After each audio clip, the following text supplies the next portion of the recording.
Assalamualaikum warahmatullahi wabarakatuh.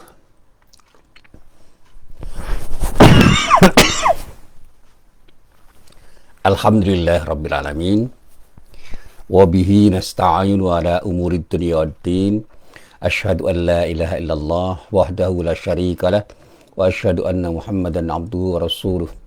Allahumma salli wa sallim ala nabiyyina Muhammad wa ala alihi wa sahbihi wa man walah, amma ba'd.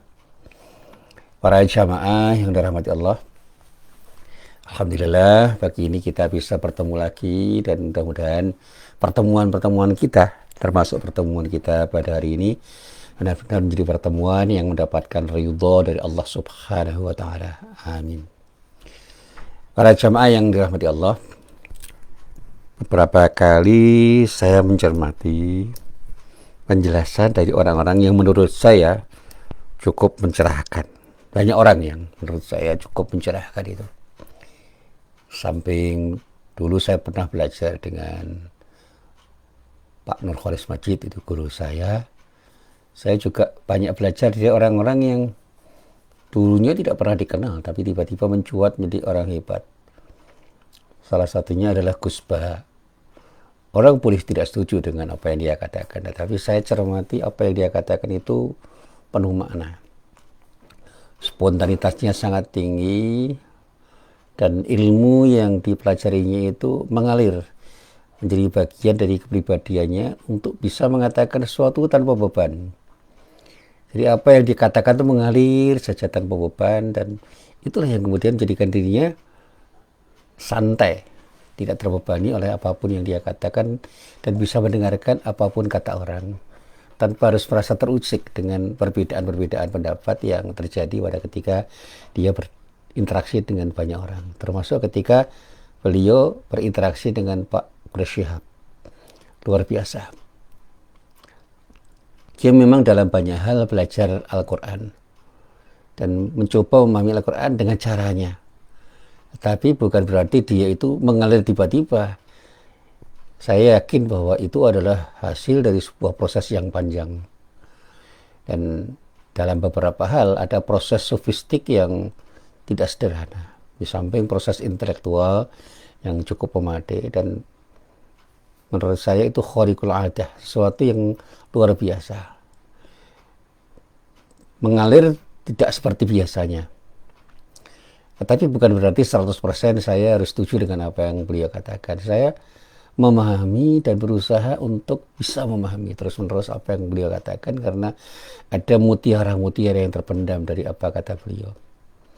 Termasuk dalam beberapa hal saya sering melihat candaan atau guruan atau guyonan Cak Nun M. Najib, yang dalam beberapa hal itu juga menyemangati saya untuk banyak berpikir lebih mendalam. Konsep ma'rifat yang dia coba untuk dia jelaskan itu luar biasa menurut saya. Dan dalam banyak hal juga saya seringkali merenung terhadap apa yang saya baca dari karya-karya Buya Hamka. Memang tidak banyak buku yang sudah saya baca, tetapi dari sebagian buku yang pernah saya baca, saya mendapatkan inspirasi yang luar biasa dari apa yang beliau tulis. Dan masih banyak lagi sesuatu yang menginspirasi saya, termasuk kata-kata guru saya yang kemudian saya rangkum menjadi sebuah ungkapan tulisan yang sederhana. Saya pernah mengatakan begini, ketika kita ingin jadi guru yang baik, jangan pernah kita menggurui orang. Jadilah orang yang bisa menemani orang untuk berpikir dan punya kemandirian untuk berproses dalam rangka untuk menghasilkan pemikiran-pemikiran yang terbaik. Kita antarkan anak didik kita untuk menjadi dirinya sendiri dengan cara berpikir yang menurut kita mungkin tidak pas, tidak persis sama dengan apa yang kita kehendaki, tapi dia punya kemandirian untuk berpikir dengan bertanggung jawab. Pada saatnya saya paham bahwa kaidah-kaidah keilmuan itu tidak tunggal, meskipun ada aksioma-aksioma yang tidak boleh dilanggar. Jadi ada kebenaran sejati yang datang dari Allah, yang ketika kita pahami itu menjadi sesuatu yang secara umum, ini secara common sense, difahami sebagai sesuatu yang tidak bisa dibantah. Misalnya ketika kita mengatakan Tuhan itu maha kuasa, Tuhan itu maha ada. Itu tidak bisa dipantahkan, dan pada saatnya harus kita elaborasi menjadi sebuah pernyataan yang lebih tajam. Tapi ketika kita itu berusaha untuk menggagas sesuatu dengan tafsir-tafsir kita, kita akan menemukan betapa banyak kemungkinan tafsir itu akan berbeda dari satu orang ke orang lain, termasuk ketika saya belajar dari guru-guru saya dan belajar dari buku-buku yang saya baca. Ternyata dalam satu hal tertentu pada wilayah yang disebut dengan wilayah yang selalu berubah, itu keragaman pendapat itu luar biasa. Jadi ada wilayah-wilayah tertentu yang dikatakan sebagai sesuatu yang bisa selalu berubah. Minal mutaghayyirat dalam bahasa Arab. Tapi ada wilayah tertentu yang sifatnya tetap, konstan, tidak berubah-ubah, yang disebut dengan minas thawabit. Bagian dari sesuatu yang tidak bisa berubah karena memang sesuatu itu memang baku dan tidak boleh berubah. Misalnya saya katakan ketika saya bertadabbur tentang surat Al-Ikhlas, pernyataan Allah dengan tugas dinyatakan dalam firman-Nya, Qul huwallahu ahad, itu adalah pernyataan untuk menggugah kesadaran intelektual, kesadaran emosional, kesadaran spiritual Nabi Muhammad SAW untuk meyakini dengan seyakin-yakinnya bahwa Allah itu esa. Bukan satu, tetapi esa. Satu-satunya Tuhan yang pada saatnya harus kita yakini sebagai Rabb, kita yakini sebagai Malik, kita yakini sebagai Ilah. Tuhan yang menciptakan, Tuhan yang memelihara, Tuhan yang menguasai, Tuhan yang kita sembah. Dan selain itu bukan Tuhan. Selain Allah bukan Tuhan. Tapi bisa dipertuhankan, dan pada saat orang mempertuhankan sesuatu selain Allah, kemudian ketaatannya kepada Allah itu berubah, bergeser, itu ada tanda-tanda syirik di situ. Nah, tanda-tanda syirik itu bisa bersifat uluhiyah, bisa mulkiyah, bisa rububiyah. Tapi yang paling berbahaya, ini meminjam istilahnya Imaduddin Abdul Rahim, itu syirik yang terkait dengan keyakinan-keyakinan terhadap Allah sebagai ilah. Syirik yang bersifat uluhi.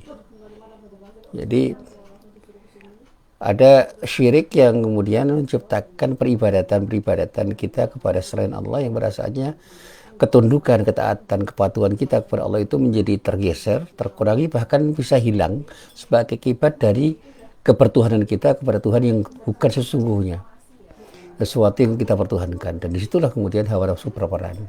Dan bahkan ketika hawa nafsu sudah dipertuhankan orang, maka jebakan kepertuhanan kita terhadap hawa nafsu itu akan mengakibatkan kita sudah bergeser, bahkan sudah keluar dari orbit. Dan disinilah kita bisa melihat di lapangan banyak orang korupsi, banyak orang melakukan manipulasi, banyak orang yang melakukan tindakan-tindakan di luar batas syariat yang sesungguhnya harus ditaati, karena memang mereka sudah mempertuhankan hawa nafsunya. Dan orang yang mempertuhankan hawa nafsunya itu bukan hanya orang-orang bodoh, orang-orang yang berilmu, para kaum intelektual pun bisa mempertuhankan sesuatu yang pada saatnya hawa nafsunya berperan untuk bisa menjadikan dirinya itu diperbudak oleh hawa nafsunya.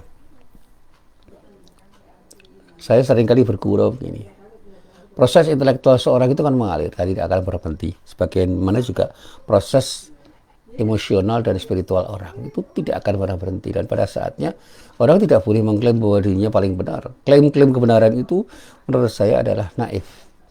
Dan itulah yang selalu saya sampaikan dalam beberapa kesempatan. Nah, tiba-tiba saya ingat ketika saya bertadabbur terhadap surat Al-Qari'ah. Nah, kenapa surat Al-Qari'ah itu menjadi sesuatu yang menarik bagi saya? Inilah yang ingin saya sampaikan. Di dalam surat Al-Qari'ah ada 11 ayat yang dinyatakan Allah di dalamnya. Bismillahirrahmanirrahim. Ya. Ini ayat yang seringkali saya coba untuk saya renungkan. Ketika saya berta'awud, a'udzubillahi minasyaitonirrajim, kemudian membaca Bismillahirrahmanirrahim, dimulai dengan kata yang mengagumkan, Al-Qari'ah. Di dalam tafsir dikatakan Al-Qari'ah itu ismun min asma'i yaumil qiyamah, sebuah nama dari nama-nama hari kiamat. Nah, hari kiamat itu memang disebut dengan beberapa sebutan. Ada al-haqqah, ada as-sakhah, ada at-tammah, ada al-ghasyiyah. Itu sebutan-sebutan itu adalah sebutan dari hari kiamat yang masing-masing sebutan itu punya makna.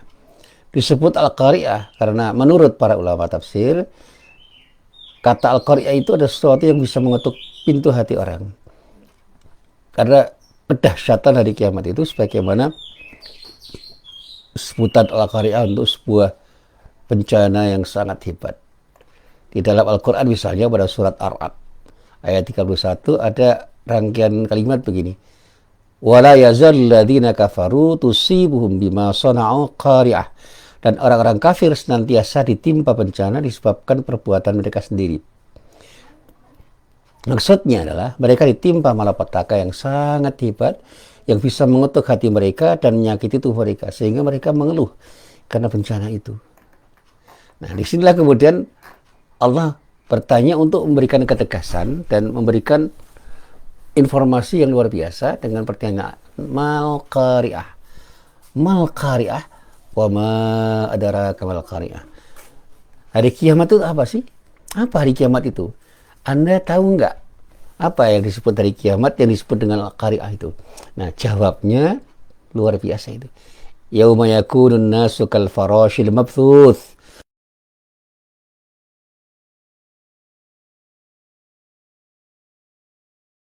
Man thaqulat mawazinu wa huwa fi 'ishatir radiyah wa amma man khaffat mawazinu fa ummuhu hawiyah wa ma adraka ma hiya narun hamiyah. Mengalir jawabannya luar biasa. Dikatakan pada hari itu manusia seperti aneh-aneh yang berterbangan. Seperti aneh-aneh yang berterbangan. Dan gunung-gunung seperti bulu yang dihambur-hamburkan. Maka orang-orang yang berat timbangan kebaikannya, dia akan berada dalam kehidupan yang memuaskan, sementara orang-orang yang ringan timbangan kebaikannya akan kembali ke tempat kembalinya, yaitu neraka hawiyah. Lalu ada pertanyaan, tapi ini sekaligus jawaban. Tahukah kamu apakah neraka hawiyah itu? Allah menjawab, yaitu api yang sangat panas. Nah, luar biasa itu.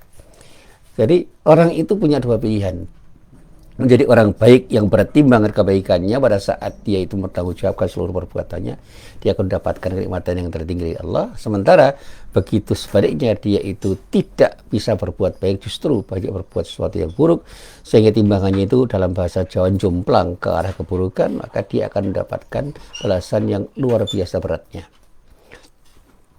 Nah, para jamaah yang dirahmati Allah, di dalam surat ini Allah memberitakan tentang kedahsyatan hari kiamat yang memekakkan pendengaran manusia. Di samping itu, di dalam surat ini dinyatakan ada penjelasan tentang sebagian peristiwa besar, terutama yang berhubungan dengan manusia dan gunung. Kemudian juga memberitakan tentang orang yang bertimbangannya karena lebih banyak melakukan kebaikan, dan orang yang ringan timbangannya karena lebih banyak melakukan sesuatu yang tidak baik. Nah, kata kiamat disebut di sini dengan al-qari'ah itu karena dahsyatnya, karena kedahsyatannya yang begitu keras mengetuk hati manusia yang sadar terhadap apa yang dipertanyakan oleh Allah tentang hari kiamat itu. Tetapi tidak semua orang bisa menyadari, karena tidak semua orang mau berpikir dengan akal pikirannya. Termasuk hati manusia itu yang beku, sehingga karena kebekuannya dia tidak terketuk pintu hatinya untuk merenungkan apa yang difirmankan oleh Allah, termasuk yang ada di dalam surat Al-Qari'ah ini. Nah, para jamaah yang dirahmati Allah, di dalam ayat ini Allah menyebutkan kata Al-Qari'ah itu sebagai salah satu nama yang khas, yang kedahsyatannya luar biasa, dan diberi nama Al-Qari'ah karena di dalam hari kiamat itu, pada hari kiamat itu ada sesuatu yang sangat dahsyat, sesuatu yang sangat hebat, yang disebut sebagai bencana, yang pada saatnya dinyatakan Allah sebagai sesuatu yang harus menjadi bahan renungan manusia. Nah, sulit kita itu menggambarkan secara tepat, sulit kita tahu dengan apa yang sebenarnya, kecuali apa yang diterangkan oleh Allah itu betul-betul kita pahami dengan perenungan yang dalam. Sehingga ketika Allah menyatakan wa ma adraka mal qari'ah, Allah di sini mempertanyakan sesuatu kemudian menjawab. Jawabannya apa? Yauma yakunun nasu kal farashil mabthuth. Ya, pada waktu itu dikatakan bahwa orang-orang pada waktu itu keadaannya seperti aneh-aneh yang berterbangan di sekeliling lampu pada malam hari, yang disupakan dengan aneh-aneh dalam keadaan mereka kebingungan, tidak menentu arah tujuannya. Saya dulu pernah tanya sama guru saya, maksudnya apa itu? Ya. Dulu di dekat rumah saya itu ada kuburan yang di malam hari seringkali muncul aneh-aneh. Ada kunang-kunang. Ada sesuatu yang tiba-tiba itu menjadi terang, berterbangan di sekeliling lampu yang pada saat itu menarik anak-anak untuk melihat dan ingin menangkap. Nah, manusia pada waktu itu bertebaran, bingung, tidak tahu kemana arah yang dituju dan apa yang akan dikerjakan, dan untuk apa mereka dikumpulkan di hari kiamat itu, dan tidak ubahnya seperti aneh-aneh yang tidak menentu arah terbangnya.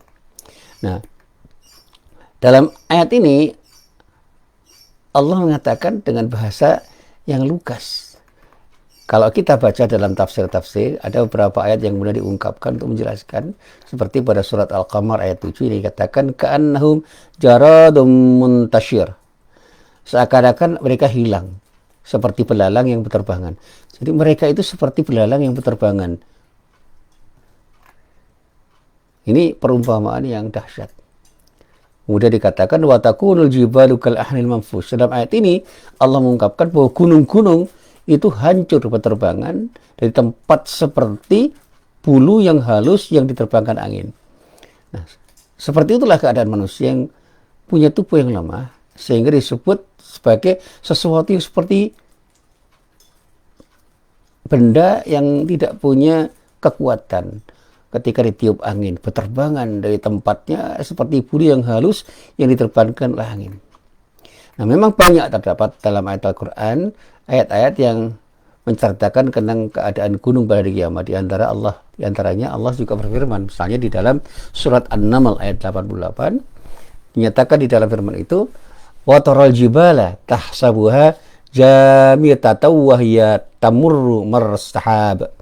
Dan kamu lihat gunung-gunung itu, kamu sangka dia tetap di tempatnya, padahal gunung itu sebenarnya berjalan sebagaimana jalannya awan, cuma kita dengan kasat mata tidak bisa melihat. Tapi pada dasarnya gunung itu berjalan.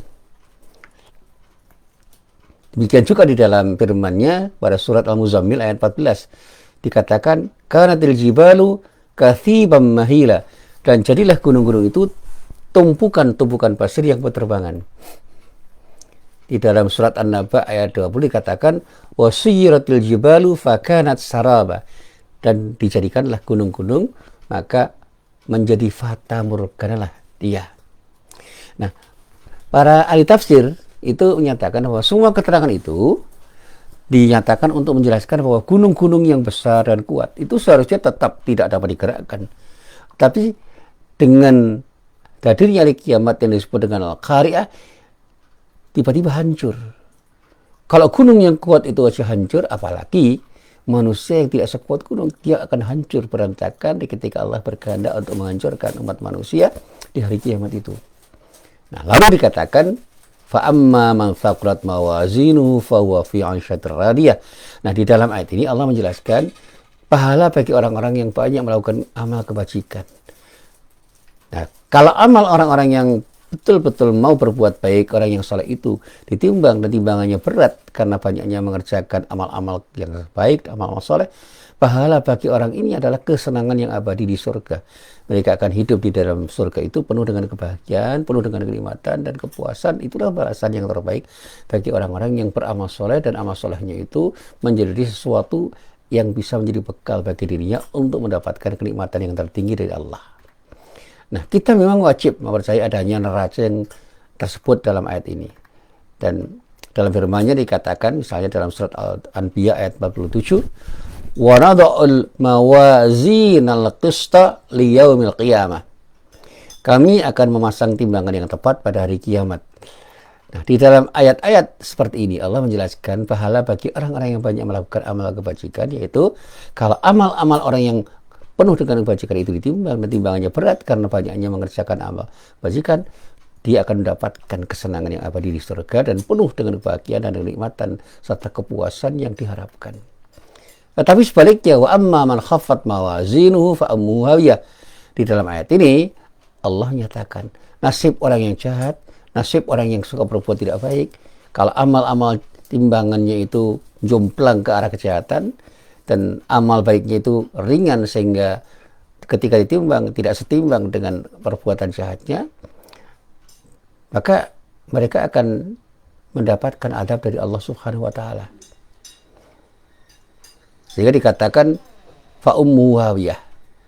Mereka akan mendapatkan tempat yang disebut hawiyah, tempat penyiksaan orang-orang yang tidak baik, tempat orang yang jahat, tempat orang yang suka berbuat maksiat, penuh dengan kesengsaraan. Tempat yang di dalamnya mereka-mereka yang tidak mau beramal saleh dan lebih banyak berbuat maksiat itu akan dijerumuskan menjadi orang-orang yang disiksa oleh Allah sepanjang masa sesuai dengan perbuatan buruknya. Dan di sini artinya apa? Orang akan bisa diadab oleh Allah karena perbuatan-perbuatan buruknya.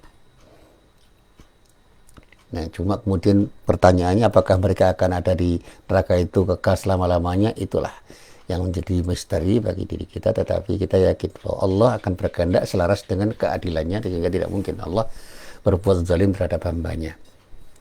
Nah, kemudian ketika menjelaskan dengan penjelasan yang lebih lugas, Allah bertanya, wa ma adraka ma hiya narun hamiyah. Dalam ayat ini hawiyah itu dinyatakan sebagai neraka.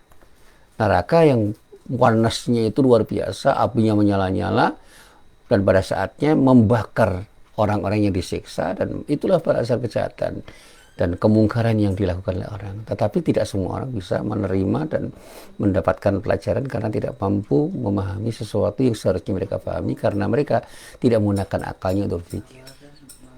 Dan hanya orang-orang yang mau berpikir dengan jujur, dengan terbuka, orang-orang yang akan bisa memahami apa yang dinyatakan oleh Allah ini. Nah, para jamaah yang dirahmati Allah, rangkaian ayat ini sekali lagi itu memberikan pelajaran yang luar biasa. Minimal ada 4 hal yang saya coba untuk saya ungkapkan di sini. Yang pertama, penetapan akidah tentang kebangkitan dan balasan itu digambarkan sedemikian rupa dengan gambaran yang jelas. Tetapi jelasnya gambar ini tidak akan mengungkap sesuatu dengan baik kalau tidak dipahami dengan tepat.